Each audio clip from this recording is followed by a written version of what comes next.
Hello everyone. तो कैसे हैं आप लोग। आई होप दैट कि आप लोग बढ़िया होंगे। और इस वीडियो में हम ना टर्नरी ऑपरेटर सीखेंगे। टर्नरी ऑपरेटर जिसे हम कंडीशनल ऑपरेटर भी कहते हैं। और यह एक इफ एल्स की तरह ही काम करता है, पर इसका बहुत बेनिफिट्स भी है और इसका बहुत सारे बेनिफिट्स नहीं भी है। मतलब इसके एडवांटेज भी हैं और डिसएडवांटेज भी हैं। तो ये दोनों चीज़ें हम इस वीडियो में बताएंगे आपको। अगर ये आपको यूज़फुल लगते हैं तो आप इसे यूज करना। अगर आपको यूज़फुल नहीं लगते हैं तो आप इसको जानना ज़रूर, क्योंकि आपको बहुत ज़रूरी होंगे कि अगर कोई आपसे पूछ देता है कि टर्नरी ऑपरेटर या कंडीशनल ऑपरेटर क्या होते हैं, तो आपको उसके जवाब देने के लिए आपको मालूम होना चाहिए। तो आपको आते हो या फिर आपके यूज़फुल हो या फिर ना हो इन फ्यूचर, तो आपको तब भी सीखने हैं। तो चलिए सबसे पहले हम VS कोड को स्टार्ट करेंगे और उसमें हम अपनी न्यू फाइल बना के कोड लिखेंगे।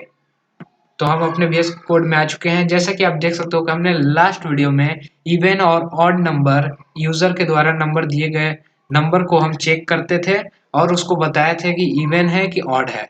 तो इसी के बेस पे हम एक नया फाइल बनाएंगे जिसका नाम होगा हमारा tutorial11.c। तो ये हमारी सी लैंग्वेज की फाइल बन चुकी है। तो इसमें हम जो बेसिक सिंटैक्स होता है सी लैंग्वेज का, जो हम हर वीडियो में लिखते हैं, उसको हम लिख लेते हैं। उसके बाद हम कोड बताएंगे और आपको टर्नरी ऑपरेटर समझाएंगे। तो चलिए हम बेसिक कोड लिखते हैं। तो इसमें हम अपना बेसिक कोड लिख लिए हैं और इसमें हम आपको बताएंगे कंडीशनल ऑपरेटर होते क्या है। तो कंडीशनल ऑपरेटर होते हैं, आप समझ लो इफ एल्स जो होते हैं वही होते हैं, उसी को हम शॉर्ट फॉर्म में लिखते हैं। तो हम टर्नरी ऑपरेटर के द्वारा उसको शॉर्ट में लिख सकते हैं एक लाइन में। जैसा कि हमारे ये था कि ये कोड था पूरा इवन और ऑड चेक करने के लिए। हमने जो इतना में इफ एल्स लिखा था, इसको हम सिर्फ एक लाइन में लिख सकते हैं। वो कंडीशनल ऑपरेटर या टर्नरी ऑपरेटर के द्वारा लिख सकते हैं। तो कैसे लिखेंगे, उसका सिंटैक्स क्या है, ये हम आज इस वीडियो में बताएंगे। पर इसमें आपको कंपलसरी कुछ नहीं है कि अगर आपको क्या चीज, आपको कौन सा यूज करना चाहिए, इफ एल्स यूज करना चाहिए या फिर टर्नरी ऑपरेटर। तो आपको जो आपको यूजफुल लगे वो आप यूज कर सकते हो। सबसे पहले हम ये जो हमारा कोड है इसको कॉपी कर लेते हैं और अपने जो 11 है, 11 नाम का फाइल है ट्यूटोरियल 11, इसमें पेस्ट कर देंगे और इसी पे ही हम अपना जो भी होगा उसको करेंगे। तो ये हमारा हो गया। अब हम इस इफ एल्स को चेंज करेंगे अपने टर्नरी ऑपरेटर में। तो इसको हम सबसे पहले कमेंट आउट कर देते हैं। तो क्योंकि कमेंट कर देंगे इसका, तो इसका हमारा आंसर नहीं मिलेगा, हमारा जो बनेगा उसका आंसर मिलेगा। तो जैसे कि इसमें जो कंडीशन डालते हैं ना टर्नरी ऑपरेटर के लिए, आपको कंडीशन जो है वो मालूम होना चाहिए क्या कंडीशन है। और इसको आप इफ एल्स का ही यूज कर सकते हो। जैसे कि इफ एल्स में हम एल्स इफ भी लगाते हैं। तो ये मत सोचना कि आप उसमें भी बहुत सारे कंडीशंस लगा सकते हो। उसमें सिर्फ एक ही कंडीशन लगेगी और उसमें सिर्फ एक ही स्टेटमेंट लगेगी। जैसे कि यहाँ के इसके अंदर हम इफ एल्स में हम बहुत सारी स्टेटमेंट डाल सकते हैं कि अगर मैं ये हमारा जो कंडीशन है ये अगर हमारा ट्रू हो, तो हम इसमें और भी सारी चीजें स्टेटमेंट दे सकते हैं कि ये हमारा एग्जीक्यूट करवा देना। पर उसमें आप सिर्फ एक स्टेटमेंट ही दे सकते हो, यही उसका डिसएडवांटेज है। तो अगर आपको ये बेनिफिट लगता है, अगर यूजफुल लगता है, तो आप उसको यूज करना। नहीं तो आप बस उसको जानना, उसका सिंटैक्स जानना। तो उसका सिंटैक्स कुछ इस तरह है कि जो हमारा कंडीशन होता है, जैसे कि ये हमारा कंडीशन है, तो इसको हम कॉपी कर लेंगे और उस कंडीशन को आप लिखेंगे। उस कंडीशन को सबसे पहले आप लिखेंगे, उसके आगे आप क्वेश्चन मार्क लगाएंगे। उसके आगे क्वेश्चन मार्क लगाएंगे। उसके बाद क्या करेंगे आप, आपको जो भी ट्रू है, अगर मतलब कि ये कंडीशन अगर ट्रू होता है तो आपको जो एग्जीक्यूट करवाना है, जैसे कि हमारा ये कंडीशन इसमें ट्रू हुआ, तो हम एग्जीक्यूट करवाना चाहते हैं कि हमारा इवन नंबर प्रिंट हो जाए। जो हमारा नंबर दिया गया है यूजर से, वो इवन नंबर प्रिंट हो। तो उसको आप यहाँ आगे लिखेंगे। तो वही चीज हम यहाँ पे लिख देते हैं कि हमारा प्रिंट ऐप से प्रिंट कर दो पैरेंथेसिस में कि परसेंट जो डी है, सेम चीज लिख देंगे, इज एन इवन नंबर। ये हमारा प्रिंट कर दो और इसमें कॉमा लगा के नंबर वेरिएबल पास कर देंगे कि हमारा नंबर से आ रहा है। उसके बाद क्या करोगे, यहाँ पे मेन सवाल उठता है कि उसके बाद आप करोगे कि यहाँ पे आप कॉलन लगाओगे। कॉलन लगाओगे, उसके बाद आप एल्स वाली चीज लिखोगे कि इस ये वाली चीज कि अगर ये फॉल्स हो जाता है तब क्या करवाना है। तो आप यहाँ पे लिख दोगे प्रिंट एफ, उसके बाद हम एल्स में जो था हमारा परसेंट डी था, percent D is an odd number, ये लिख दोगे। उसके बाद आप क्या करोगे, यहाँ पे सेमी कॉलन लगा दोगे। तो ये देखिए हमारा एक लाइन में ये पूरी 1 2 3 4 5 जितने भी लाइन की है इफ एल्स की वो कंडीशन बन चुकी सिर्फ एक लाइन में। तो ये हमारा होता है टर्नरी या फिर कंडीशनल ऑपरेटर, और यही ऑपरेटर इसका बेनिफिट है। अगर ये आपको यूजफुल लगता है तो आप इसको जरूर यूज करना, अगर यूजफुल लगता है तो। वैसे आप इफ एल्स ये नहीं है कि आपको ये ऑप्शनल है, ये आपको यूज करना है तो करो, ये जरूरी नहीं है कि आपको यही यूज करना है।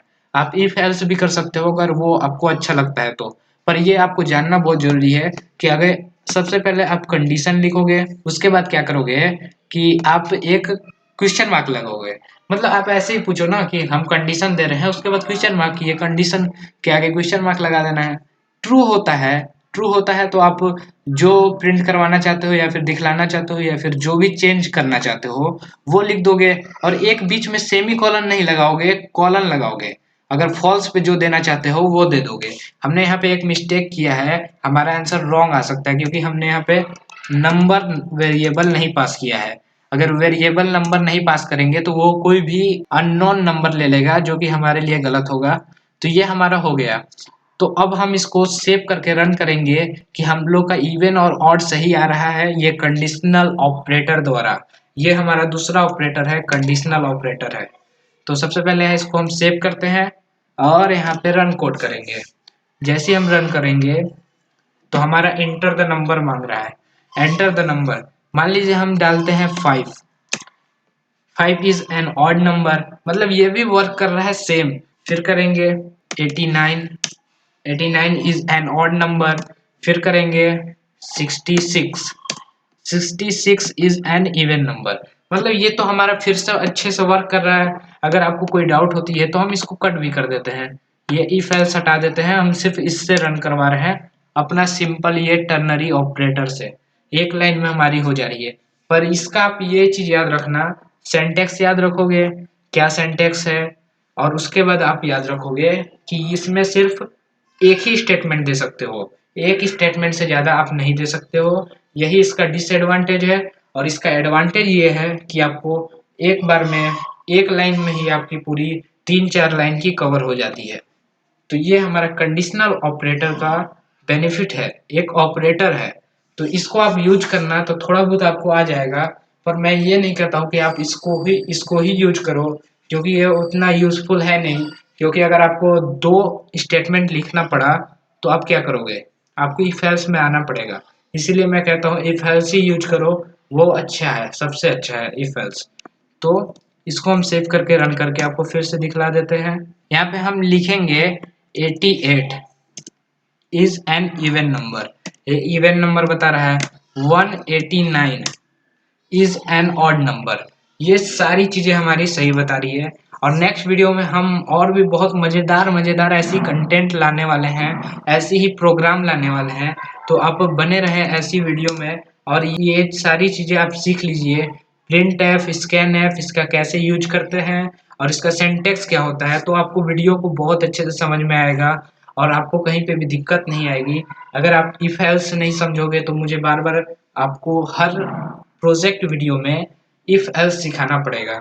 तो मैं नहीं चाहता कि मैं प्रोजेक्ट वीडियो में आपको कोई चीज सिखाऊं, बल्कि आपको हम न्यू न्यू आइडिया दें कि ऐसे करें तो आपका ये सारे आंसर्स मिलेगा। तो नेक्स्ट वीडियो में हम प्रोजेक्ट लेने वाले हैं। आई होप दैट कि आप लोगों को ये कंडीशनल ऑपरेटर, जिसे हम टर्नरी ऑपरेटर भी कहते हैं, ये आपको बहुत अच्छे से समझ में आया होगा। तो अभी के लिए बस इतना ही, मिलते हैं नेक्स्ट वीडियो में। तब तक के लिए आप 1 2 प्रैक्टिस कर लेना। तो बाय बाय।